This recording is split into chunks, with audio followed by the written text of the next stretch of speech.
तो मृत्यु के भय से सर्वथा निर्भय, किसी भी प्रकार की चिंता उद्वेग से रहित वृत्रासुर बड़े ओज भरे स्वर में इंद्र से कहने लगा, अथो हरे में कुलिशेन वीर हरता प्रमथ्यैव शिरो यदीह तत्रामृणो भूतबलिं विधाय मनस्विनां पादरजः प्रपत्स्ये। वृत्रासुर कहने लगा, सबसे पहले तो जब तक सांस है तब तक मैं लड़ूंगा। पहले तो मुझे शूरवीर की भांति लड़ना है और अंतिम श्वास तक तुझे पराजित करने का प्रयास करना है। पर यदि ऐसा नहीं भी हुआ, संभव है कि तू मेरी सेना को इस प्रकार छिन्न भिन्न करके अपने वज्र से मेरा सिर काट ले, बोले तो भी देख मुझे, मैं सर्वथा निर्भय हूं, सर्वथा निश्चिंत हूं। मर भी गया तो क्या होगा, इस शरीर की बलि पशु पक्षियों को समर्पित करके इस कर्म बंधन से सर्वथा मुक्त होके मैं तो महापुरुषों की चरण रज का आश्रय ग्रहण करूंगा, और जहां महापुरुष जाते हैं, जिस दिव्य लोक में महापुरुष जाते हैं, उसी दिव्य लोक को प्राप्त करूंगा। ये कहकर वृत्रासुर ने वो देवराज इंद्र की जो विजय थी उसको देवराज इंद्र के सामने ही पराजय में परिवर्तित कर दिया। वृत्रासुर ने कहा कि देवराज, एक बार इस स्थिति का ध्यान से चिंतन करो, विवेकपूर्ण इस स्थिति का विचार करो कि तुम्हें जीतने के बाद क्या मिलेगा। तुम्हें जीतने के बाद स्वर्ग मिलेगा, और स्वर्ग क्या है, श्रीमद् भागवत में ही कहा गया, न यत्र नारायण पाद पंकज स्मृति प्रमुष्टातिशयेन्द्रिय उत्सवात्। हाँ, इतना भोग विलास है कि उस वातावरण में, उस घोर रजोगुण में भगवान का भजन ही नहीं हो सकता। और हमारे ऋषि मुनि कहते हैं, न यत्र नारायण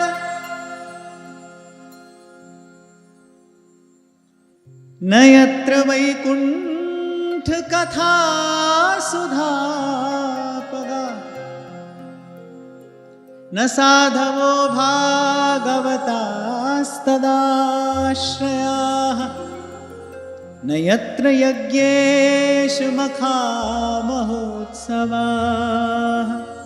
सुरेश लोकोऽपि न वै ससेव्यता। बोले न यत्र वैकुंठ कथा सुधापगा। बड़ा सुंदर श्लोक है, ध्यान से सुनो। अरे जहां भगवान की अमृतमयी कथा की धारा प्रवाहित न होती हो, और जहां उस कथा का गान करने वाले, माने उस कथा के उद्गम, उस कथा के स्रोत स्वरूप भक्त संत ना निवास करते हो, न साधवो भागवतास्तदाश्रयाः और न यत्र यज्ञेषु मखा महोत्सवाः, और जहां कथा कीर्तन आदि दिव्य उत्सव न होते हो, कह रहे सुरेश लोकोपि न वही ससेव्यता। बोले वो देवराज इंद्र का ही लोक क्यों ना हो, उसका सेवन नहीं करना चाहिए, उस स्थान पर न जाना चाहिए, उस स्थान पर न रहना चाहिए, ना जहां पर भगवान की कथा है, ना भगवान की कथा कहने वाले संत हैं, भक्त हैं, ना पवित्र यज्ञ आदि होते हैं, ना कथा कीर्तन आदि उत्सव होते हैं। बोले ऐसी भूमि पर ना जाना चाहिए और ना ऐसी भूमि पर रहना चाहिए।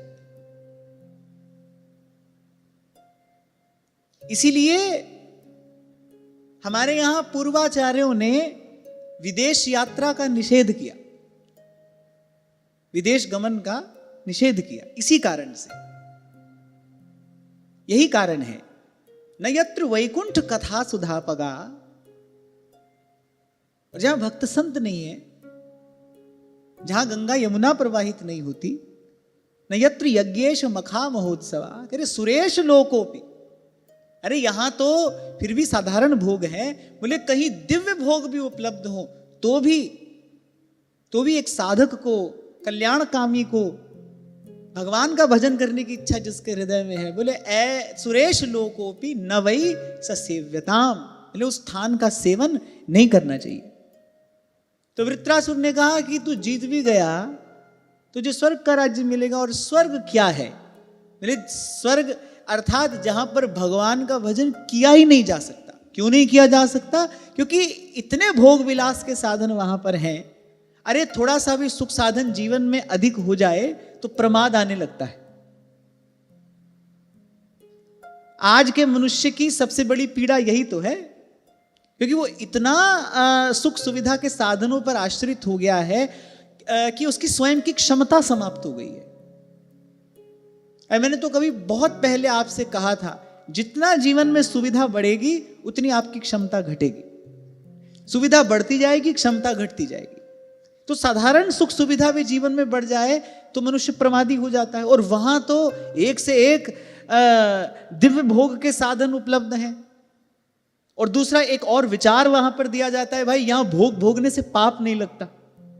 यहां तो मनुष्य फिर थोड़ा पाप के भय से रुक जाता है, कहीं ना कहीं पर संयम साधने का प्रयास करता है। पर वहां ना तो शरीर रोगी होता है, ना भोग भोगने से कोई पाप लगता है, क्योंकि वो भोग देश ही है।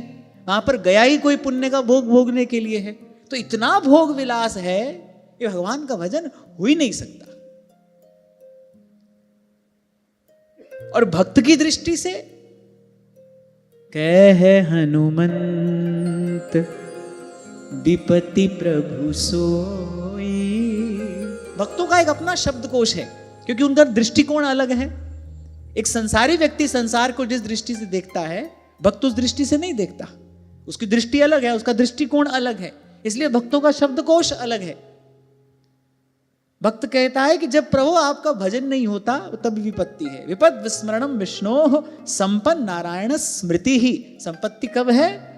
मैं कब संपत्तिवान हूं? जब आपका भजन हो रहा है, जब जिह्वा पर आपका नाम है, जब कथा कीर्तन है, जब सेवा सुमिरन है, ये सब संपत्ति है, सब सुख है, आनंद है। और विपत्ति कब है? फिर कहे हनुमंत विपत्ति प्रभु सोई, जब तब सुमिरन भजन ना हुई। तो वृत्रासुर हंसते हुए कहता है कि एक बार विचार तो कर, तू विजयी होकर भी विपत्ति में फंसने जा रहा है। तेरी विजय तुझे विपत्ति की ओर धकेलने वाली है, और मेरी तथा कथित पराजय मुझे परिणाम में क्या देगी? बोले इस शरीर को पशु पक्षियों की बलि बना दूंगा और महापुरुषों की चरण रज धारण करूंगा, महापुरुषों की चरण धूलि शिरोधार्य करूंगा। और जब वृत्रासुर ये कहता है ना कि जिस लोक में महापुरुष जाते हैं वहीं पहुंच जाऊंगा, तो चरण रज सिर पे धारण करने से तात्पर्य क्या है? जी मार्ग सब संत गया छे, वी मार्ग में जास्या। जिस मार्ग पर संत जाते हैं उसी मार्ग को मैं भी ग्रहण करूंगा और उस मार्ग पर चलकर वहीं पहुंचूंगा जहां सब संत महापुरुष पहुंचते हैं। यद गत्वा न निवर्तन्ते तद्धाम परमं मम, जहां जाकर फिर लौटना नहीं होता। तो हतोत्साहित कर दिया वृत्रासुर ने इंद्र को। अब इंद्र के पास भी इतना विवेक तो है, वो समझ गए कि हाँ भाई ये जो कह रहा है उस बात में वस्तुतः सार तो है, और वस्तुतः ये सार स्वरूप बातें कह रहा है। मैं विजयी होकर भी पराजित हो जाऊंगा और ये मेरे हाथों पराजित होकर भी विजयी हो जाएगा।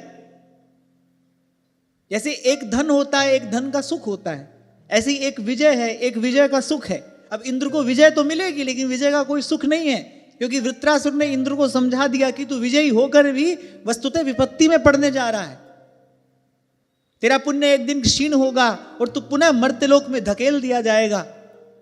और मैं भगवान के श्री चरणारविंद का परमाश्रय ग्रहण करके मैं भगवत धाम में पहुंचकर भगवत सेवा का कभी ना समाप्त होने वाला सुख, कभी ना समाप्त होने वाला आनंद प्रदान करूंगा। तो वृत्रासुर ने कहा कि अब देर मत कर, अब ये अमोघ वज्र मुझ पर छोड़। वैसे तो जैसे अब तक तेरे सब प्रयास निष्फल हुए, ये भी निष्फल हो जाएगा, पर फिर भी मैं जानता हूं नन्वेषु वज्रस्तव शकृतेजसा हरेर्दधीचेस्तपसा च तेजितः तेनैव शत्रुं जहि विष्णुयन्त्रितो यतो हरिर्विजयः श्रीर्गुणास्ततः।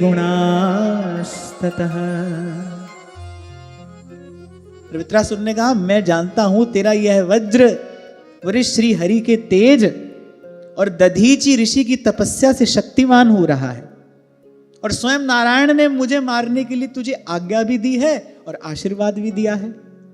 मैं जानता हूं कि इस वज्र से मेरा यह शरीर नष्ट हो जाएगा, क्योंकि जिस पक्ष में श्री हरि हैं वहीं विजय है, वहीं लक्ष्मी है, और वहीं सब सद्गुण निवास करते हैं। अब ये बातें कौन बोल सकता है? कोई साधारण पंडित तो भाई ये बातें नहीं बोल सकता।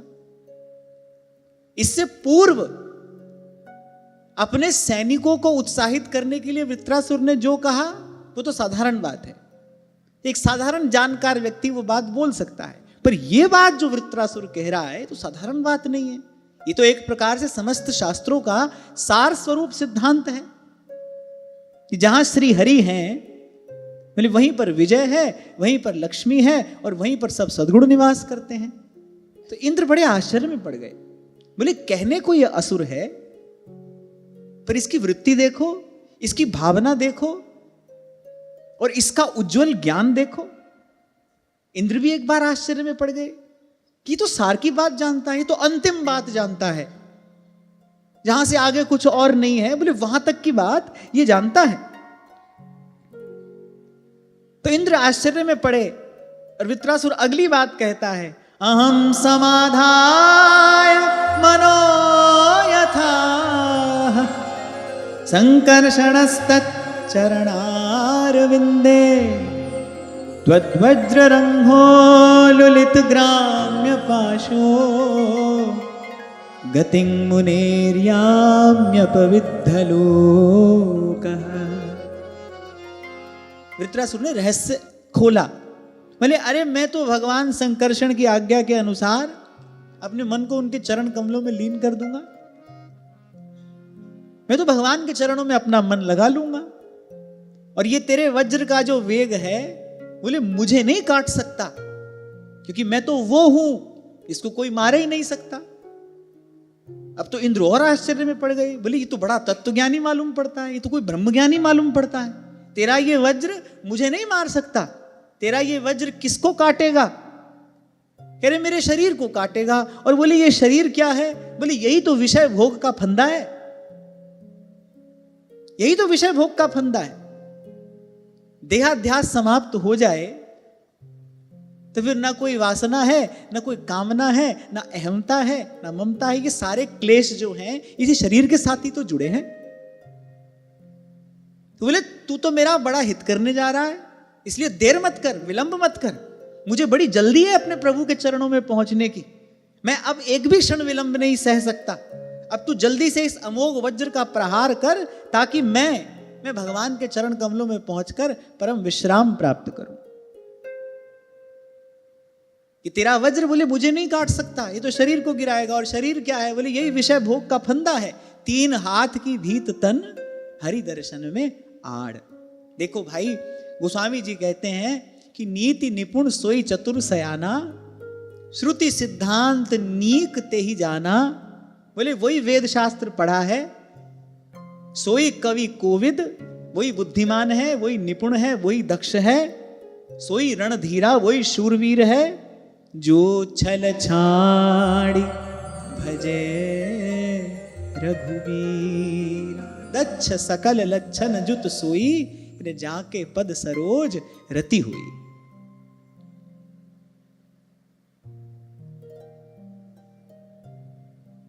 तो जैसे भगवान का सुमिरन होता हो वही संपत्ति है, जहां भगवान का सुमिरन होता हो अपने लिए वही परम धाम है, जहां अनुकूलता से भगवान का भजन होता हो। भगवान की इच्छा है भगवान झोपड़ी में रखे कि भगवान महल में रखे, बड़ी बात यह है भाई जहां रहें वहां पर भजन होना चाहिए, वहां भगवत स्मरण होना चाहिए। घर में रहो वन में रहो, आप सुंदर भवन बनाकर रहो कि किसी गुफा कंदरा में चले जाओ, पर अंतिम बात क्या है, सार की बात क्या है भाई, भगवत स्मरण हो रहा है कि नहीं हो रहा, नाम स्मरण हो रहा है कि नहीं हो रहा, कथा कीर्तन जैसा उत्सव प्रसाद स्वरूप आपको प्राप्त हो रहा है कि नहीं हो रहा। और वैसे भी भाई झोपड़ी महल ये तो सब अपनी अपनी बुद्धि का चिंतन है। झोपड़ी में रहने वाला किसी और महल की कल्पना करता है, जो पहले से ही महल में रह रहा है उसके लिए और सुंदर महल की कल्पना उसकी बुद्धि में खड़ी है। वहां पहुंच जाने के बाद कुछ और आगे दिखाई पड़ता है। एक अंग्रेजी की कहावत मैंने आपको सुनाई थी ना, बड़ी अच्छी बड़ी बुद्धिमानी की बात कही किसी ने कही कि when I reached there I saw that there is no there। जब मैं वहां पर पहुंचा तो वहां पहुंचकर पता चला रही ये तो वहां है ही नहीं, अभी कुछ और आगे है, वहां पहुंचे तो कुछ और आगे है। ऐसे ही है, ये तो दौड़ है अपनी। उस दिन हमारे यहां पर कोई आए तो मुझे कहने लगे कि वहां बड़ा सुंदर महल है आपका, विनोद में कह रहे थे ऐसे, बड़ा सुंदर महल है। तो इनका झोपड़ी महल तो सब अपनी अपनी परिभाषा है। झोपड़ी में रहने वाले के लिए कुछ महल है, महल में रहने वाले के लिए कुछ महल है। तो मैंने कहा महाराज जी, जहां ये मैं की समस्या हल हो जाए ना वही महल है। जहां रहकर ये मैं की गुत्थी सुलझ जाए, ये मैं की ग्रंथि खुल जाए, बस वही महल है। अंतिम बात, सार की बात क्या है, जब भगवान का भजन हो वही सुंदर समय है, जहां भगवान का भजन हो वही सुंदर स्थान है। सोई कवि कोविद सोई रणधीरा, जो छल छाड़ भजे रघुबीरा।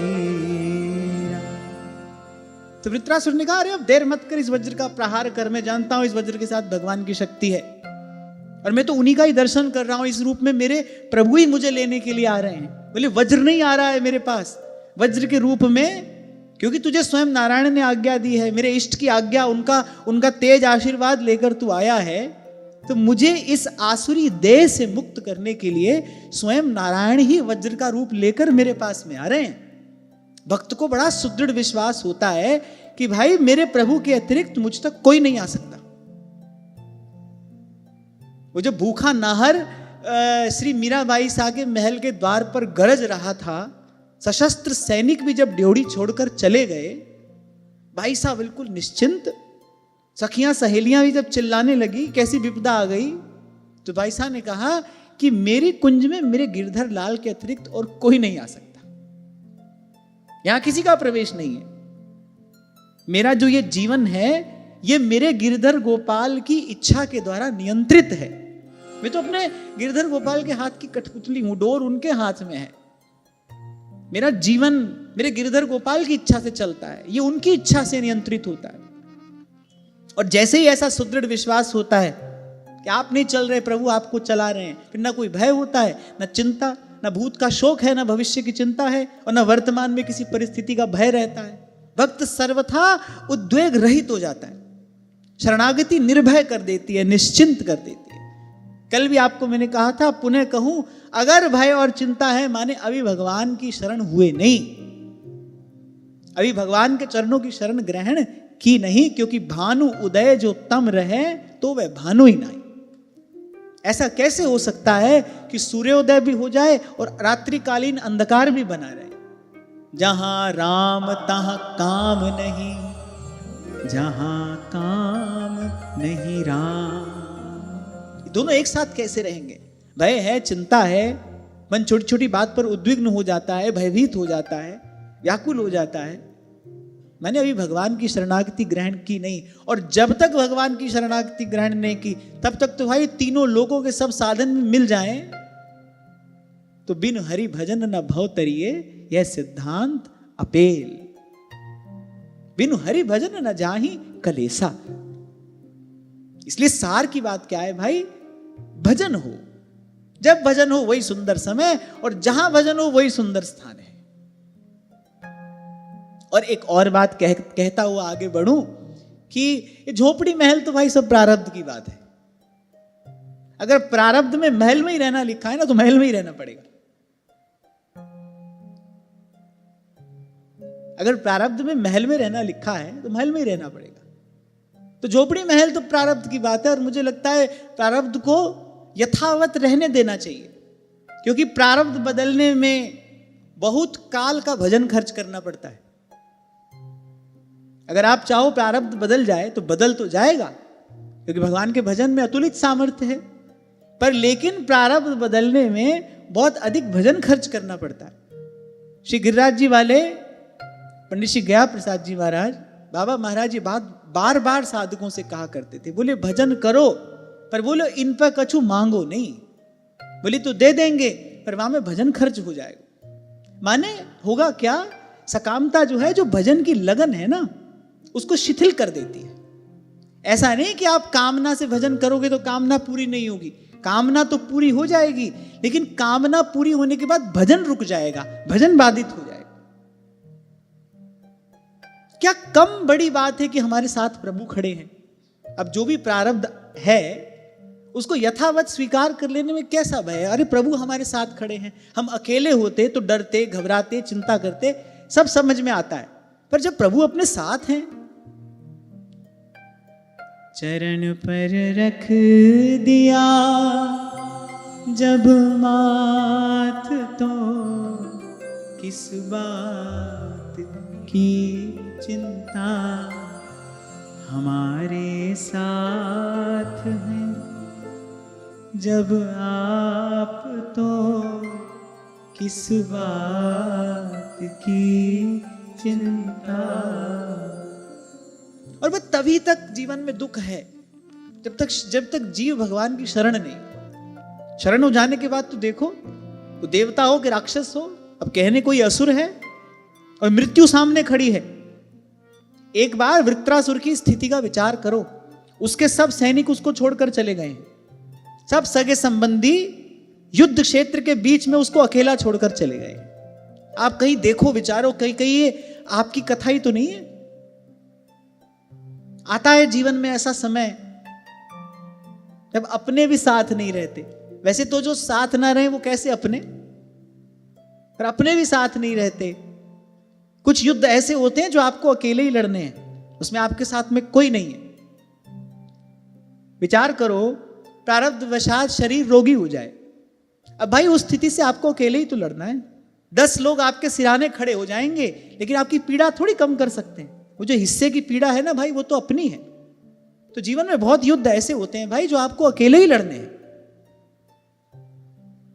और कथा का अर्थ विचारो तो श्रीमद् भागवत में कहीं हर कथा आपकी हमारी कथा ही है। अगर हम अर्थ विचारें तो श्रीमद् भागवत की प्रत्येक कथा आपकी हमारी कथा भी है। सब सगे संबंधी, सब स्वजन उसको छोड़कर चले गए हैं। कहां? युद्ध के मैदान के बीच में, माने विपत्ति के समय उसको अकेला छोड़कर चले गए। मृत्यु सामने खड़ी है। अच्छा, और वो ये जानता भी है कि मेरी मृत्यु निश्चित है, पर अपनी अंतिम श्वास तक एक तो वो लड़ना नहीं छोड़ता। शूरवीर उसी को कहते हैं। अंतिम श्वास तक विजय हो कि पराजय हो, इस बात की चिंता किए बिना, क्योंकि युद्ध क्षेत्र में योद्धा का कार्य हारना या जीतना नहीं, उसका कार्य लड़ना। लड़े, अपनी पूरी शक्ति लगाकर लड़े। इसी को कहते हैं जब तक श्वास है तब तक जीतने की आस है, होनी चाहिए। जीवन भी युद्ध है, ये संसार भी युद्ध क्षेत्र है। देखो विचारो तो हम सब योद्धा ही हैं। जन्म से व्यक्ति लड़ता है, भीतर बाहर कितनी परिस्थितियों से लड़ता है। तो अंतिम श्वास तक लड़े। और दूसरी बात, मृत्यु सामने खड़ी है, वो जानता है कि इंद्र के वज्र के साथ साथ मेरे नारायण का तेज है, इसका प्रतिकार नहीं किया जा सकता। मृत्यु सामने खड़ी है, लेकिन फिर भी डरता नहीं है, घबराता नहीं है। उल्टे इंद्र की विजय से पहले उसने पराजय में बदल दी। तेरी विजय नहीं है, विजयी तो अंत में मैं ही होने जा रहा हूं। तू तो विजयी होकर भी स्वर्ग में जाएगा, सुख भोगेगा, तेरा पुण्य क्षीण होगा, फिर मर्त्य लोक में तू गिरेगा। और मुझे देख, एक क्षण में मेरा शरीर गिरेगा, जैसे तेरा वज्र मुझे लगेगा मेरा शरीर गिरेगा, और मैं इस सदा सदा के लिए इस कर्म बंधन से मुक्त होके भगवान के चिन्मय धाम को चला जाऊंगा, भगवान के चरण कमलों का परमाश्रय प्राप्त कर लूंगा, भगवान की दिव्य सेवा सन्निधि मुझे मिलेगी। डरता नहीं, घबराता नहीं, हतोत्साहित नहीं होता, निराश नहीं होता। लेकिन इस सब के मूल में क्या है? इस सब के मूल में है वृत्रासुर की भक्ति, जिसका रहस्य आप आगे जाकर जानेंगे। तो उसने कहा कि अरे मैं तो अपने मन को प्रभु के चरण कमलों में लीन कर दूंगा और शरीर त्याग कर वो गति जो ऋषि मुनि प्राप्त करते हैं, वो गति में प्राप्त करूंगा। पुंसां किलैकांत धियां सकानां याः संपदो दिवि भूमौ रसायां नराति यद्वेष उद्वेग आधिर मदः कलिर व्यसनं संप्रयास। और वृत्रासुर ने कहा एक बात तुझे और बताता हूं, तुझे लगता है कि तुझ पर भगवान की बड़ी कृपा है, पर भगवान की कृपा तुझ पर नहीं, भगवान की कृपा मुझ पर है। पर यहां की विजय पराजय मत देख, आंख खोल, विवेक से विचार कर। बोले भगवान की कृपा तुझ पर नहीं मुझ पर है, क्योंकि मेरे प्रभु जिस पर कृपा करते हैं, बोले जो भगवान से अनन्य प्रेम करते हैं, जो भगवान के निज जन हैं, बोले उनको न तो भगवान स्वर्ग देते हैं, न पृथ्वी पर कोई विशेष सुख भोग उनको प्रदान करते हैं, और ना ही रसातल की संपत्तियां देते हैं। क्यों? क्योंकि भगवान जानते हैं ये सब मिलने से जीव बिगड़ जाता है, ये सब मिलने से जीव बिगड़ जाता है। जिस वस्तु स्थिति से बालक के बिगड़ने का भय हो, आशंका हो, माता पिता उसको उस वस्तु स्थिति से बचाकर रखते हैं कि नहीं? अपनी तरफ से प्रयास करते हैं ना, भाई बालक इससे बचा रहे, बुरे संग में ना पड़े। किसी ऐसे वैसे के संग बालक को देख ले माता पिता, तो माता पिता को चिंता हो जाती है, उसी समय प्रयास करने लगते हैं भाई ये संग छुड़ाओ। किसी स्थान पर ऐसे वैसे स्थान पर जाता देख ले तो माता पिता तत्पर हो जाते हैं, भाई इसको जाने नहीं देना है, वहां बालक बिगड़ जाएगा। बालक की चिंता होती है ना माता पिता को, ऐसे ही भगवान को अपने भक्तों की चिंता है, ऐसे ही चिंता तो करते हैं भगवान। गोस्वामी जी यही तो कह रहे हैं, जिमि बालक राखे महतारी करऊं सदा तिन्हकी रखवारी।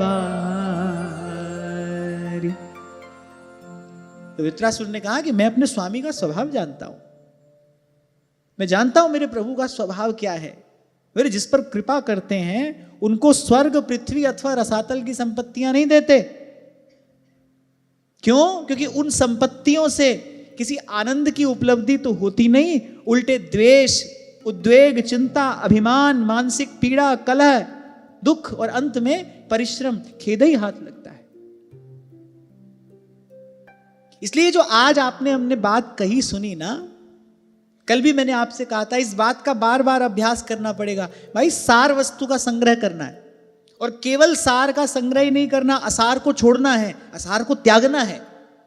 और इसके लिए निरंतर अभ्यास करना पड़ेगा, बार बार अभ्यास करना पड़ेगा। कई बार हम असफल होंगे, फिर जाएगा मन उसी असार संसार की ओर। इच्छा होगी धन इकट्ठा कर लें, भविष्य में क्या होगा, थोड़ा धन इकट्ठा कर लेते हैं, इससे संबंध बना लेते हैं, इससे संबंध बना लेते हैं, कल ये हमारे काम आएगा। ये सब विचार आएंगे क्योंकि जन्म जन्म से यही करते आ रहे हैं ना, इसका अभ्यास है। पर अब हमको सत्संग मिला है, अब हमको ऐसे सच्छास्त्र का आश्रय मिला है, संतों गुरुजनों की वाणी का आश्रय आधार लेकर असार का त्याग करना है, सार वस्तु का संग्रह करना है। और सार वस्तु भगवान का नाम है, भगवान का रूप है, भगवान की लीला है, भगवान का धाम है। भगवान ही सार वस्तु है, श्री हरि ही सार वस्तु है। सेवक जी महाराज ने तो 4 शब्दों में कह दिया, बोले सार भजन हरिवंश को। बाकी बोले सब असार है, सार भजन हरिवंश को। भगवान का भजन सार वस्तु है, और भगवान का भजन करने की यही विधि है भाई, कभी नाम, कभी रूप, कभी लीला और कभी धाम। इसी चतुष्टय से ही सबने भगवत भजन की स्थिति को साधा है, नाम, रूप, लीला, धाम। यहां पर एक बात मैंने कल आपसे कही थी कि औषधि भी लो और कुपथ्य भी करो तो फिर रोग नहीं जाता। औषध खाए पथ करे, परहेज करना पड़ता है। औषधि जितनी महत्वपूर्ण है उतना ही महत्वपूर्ण परहेज भी है। और किसी किसी रोग में तो औषधि से ज्यादा महत्वपूर्ण परहेज होता है, कुपथ्य से बच के रहना। राम नाम की औषधि सतगुरु दई बता, औषध खाए पथ करे ताकि वेदन जा। औषध खाए पथ करे, बहुत संभाल कर कहा है कबीर जी ने। 2 पंक्तियों में एक प्रकार से भजन की सही विधि बता दी। राम नाम की औषधि सतगुरु दई बताए, गुरु ने तो नाम रूपी औषधि दे दी, भवरोग की यही औषधि है। पर औषध खाए और पथ करे। ये बहुत बल देकर मैं ये बात कह रहा हूं कि औषधि तो आप हम सब ले रहे हैं, पर कुपथ्य से नहीं बच रहे। साथ साथ कुपथ्य का सेवन भी हो रहा है। काम, क्रोध, लोभ, मोह, ईर्ष्या, मात्सर्य, अहंकार, ये सब दोष दुर्गुण भी जीवन में बने ही हैं। इसीलिए भगवत भजन से जिस विशेष आनंद की उपलब्धि होनी चाहिए, जिस स्थिति में मन चित्त को पहुंच जाना चाहिए, वहां मन नहीं पहुंच रहा है। जो भजन का सुख आनंद मिलना चाहिए वो नहीं मिल रहा है। अरे जिन संतों ने भजनानंद पाया, यही नाम जप के तो पाया, यही कथा सुन के तो पाया। जो कथा आप हम कह सुन रहे हैं, उनके लिए कोई और भागवत जी की थोड़ी रचना हुई, यही भागवत जी तो हैं, वही रामकृष्ण का नाम है, वही हरि नाम है। हमारा जीवन नीरस पड़ा है, शुष्क पड़ा है, रूखा सूखा पड़ा है, अभावग्रस्त पड़ा है, और संत कह रहे हैं इतना सुख और किसी में नहीं जितना सुख कृष्ण के नाम में है। अभी जिनका पावन स्मरण मैंने किया, गिरिराज जी वाले पूज्य श्री पंडित जी महाराज बाबा सरकार, अनेक अनेक बार वो यही बात कहा करते थे। बोले हमारे भीतर इनकी कृपाते, ठाकुर जी को ऐसे ही कहते थे, बोले हमारे भीतर इनकी कृपाते इतनो आनंद है कि हम कह ना सकें। और उनकी मुद्रा, उनकी चेष्टा, उनकी भाव भंगिमा बताती थी। उनका दर्शन करने वाला आनंदित हो जाता था। बोले हमारे भीतर इनकी कृपा से इतनो आनंद है कि हम कह ना आ सकें, हम बताए ना आ सकें कि हमको भजन को कैसो सुख मिल रहे हो। और वही पूज्य श्री पंडित जी महाराज बार बार एक बात साधकों से कहते थे, अपना जीवन पवित्र रखना। क्या अद्भुत तप, त्याग से, तितिक्षा से भरा हुआ उनका जीवन। मैंने कैसी भूमि चाहिए, कैसी भूमि चाहिए भाव को ठहराने के लिए। सत्य है भावग्राही जनार्दन, भगवान तो भाव के ही भूखे हैं, पर उस भाव को प्राप्त करने के लिए और फिर उस भाव की संभाल करने के लिए कैसा जीवन होना चाहिए, ये संतों से सीखना पड़ेगा। तो भजन तो हम कर रहे हैं, माने औषधि तो थोड़ी बहुत ले रहे हैं, पर लेकिन परहेज नहीं हो रहा है, कुपथ्य से नहीं बच रहे हैं। इसीलिए जो भजनानंद है उससे आवरण बनाई है।